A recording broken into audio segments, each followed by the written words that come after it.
Selamat pagi, selamat siang, selamat malam. Perkenalkan kami dari tim yang online aja akan mempresentasikan hasil analisis dari dataset yang ujian tengah semester yang kita lakukan terhadap Amazon Sales Report periode April hingga Juni 2022. Fokus kami pada kali ini bukan hanya menganalisis data, tapi memberikan insight dan juga memberikan strategic recommendation yang bisa dilakukan untuk meningkatkan performa perusahaan. Perkenalkan, nama saya Muhammad Mufti dan ada Kak Gebi, lalu ada Kak Putih yang akan memandu presentasi kali ini. Next. Nah, untuk presentasi kali ini ada 6 topik yang akan kita bahas, yakni pertama ada volume drivers, analyzing quantity sold by top categories, and then operational and efficiency, analisis performa fulfillment dari perusahaan, lalu ada growth quality, yakni hubungan antara revenue dan juga penjualan, lalu adalah price volume strategi, pengaruh harga terhadap penjualan. Yang kelima adalah inventory and concentration analisis terhadap SKU distribusinya. Dan kami akan memberikan key takeaways yang berupa insight dan juga action-action yang bisa dilakukan oleh perusahaan. Melalui alur ini kami akan menunjukkan bahwa hal apa yang terjadi pada bisnis dan juga mengapa ini terjadi, apa implikasi dan juga apa strategi yang bisa dilakukan oleh perusahaan. Next. Untuk bagian company overview pada perusahaan Amazon, jadi secara umum total penjualan mencapai 77,9 juta rupiah dari 120.000 order dengan AOV atau rata-rata transaksi per pesanannya yaitu 647 rupiah. Namun terdapat red flag utama yaitu cancellation rate sebesar 14,21% yang menunjukkan adanya masalah operasional dan potensi kehilangan revenue. Lanjut. Oke. Analisis pertama yaitu mengenai volume drivers yang melihat kategori dengan penjualan tertinggi. Kategori set dan kurta mendominasi volume penjualan di semua bulan. Insight utamanya, permintaan sangat terkonsentrasi, sehingga strategi terbaik adalah fokus pada pengelolaan inventory dan promosi pada kategori ini untuk memaksimalkan volume. Baik, untuk selanjutnya yaitu fulfillment efisiensi, di mana Amazon fulfillment ini secara konsisten menyumbang mayoritas revenue yaitu 70%, jauh di atas merchant.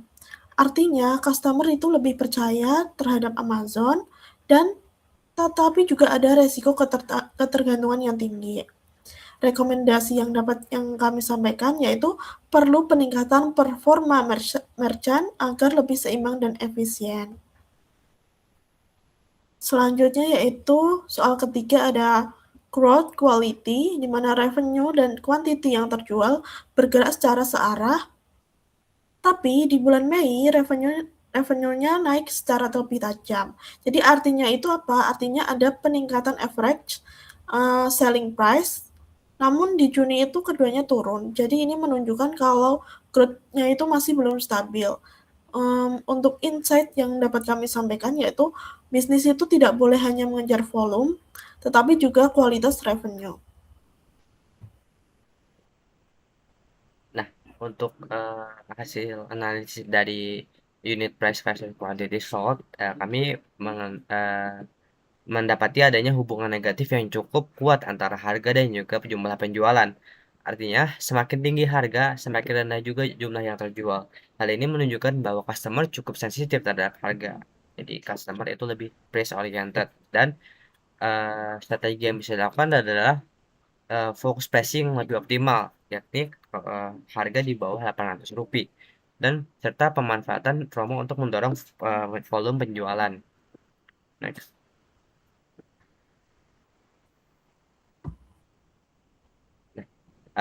Pada soal nomor 5, untuk top kategori by total sales based on the SKU, penjualan sangat didominasi oleh kategori set, dan selain itu kami menerapkan prinsip Pareto, yakni 20% SKU yang menyumbang lebih dari 80% revenue. Masalahnya, banyak SKU yang long tail, biaya tinggi dan kontribusi yang kecil membuat bisnis lebih cenderung riskan untuk bisa sustain. Nah, rekomendasi yang bisa dilakukan adalah lakukan SKU rationalization untuk perusahaan ini bisa memprioritaskan produksi, inventory, dan kampanye marketing pada kategori set untuk memaksimalkan revenue di periode yang lebih mendatang.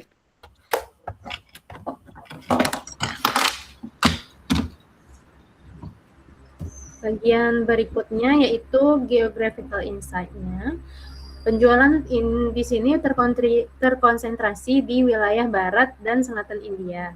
Sementara itu, wilayah lain masih relatif rendah, sehingga ini menjadi hidden growth opportunity. Untuk strateginya yang diperlukan yaitu melakukan ekspansi marketing dan penguatan logistik ke area tersebut. Lanjut.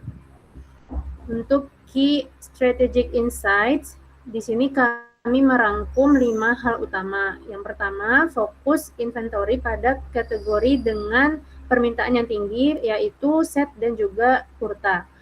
Yang kedua, mengurangi ketergantungan pada Amazon Fulfillment.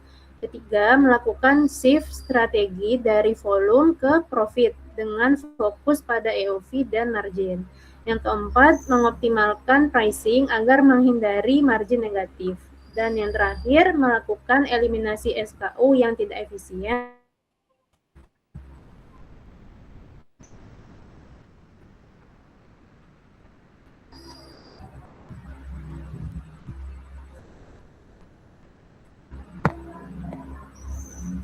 Baik, dari apa yang telah kesimpulan yang dapat diambil itu bisnis Amazon ini sudah kuat dari sisi volume, tetapi masih memiliki leakage di operasionalnya, dan juga pricing dan juga inventory-nya.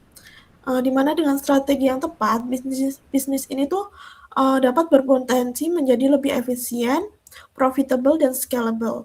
Jadi demikian apa yang dapat kami sampaikan presentasi.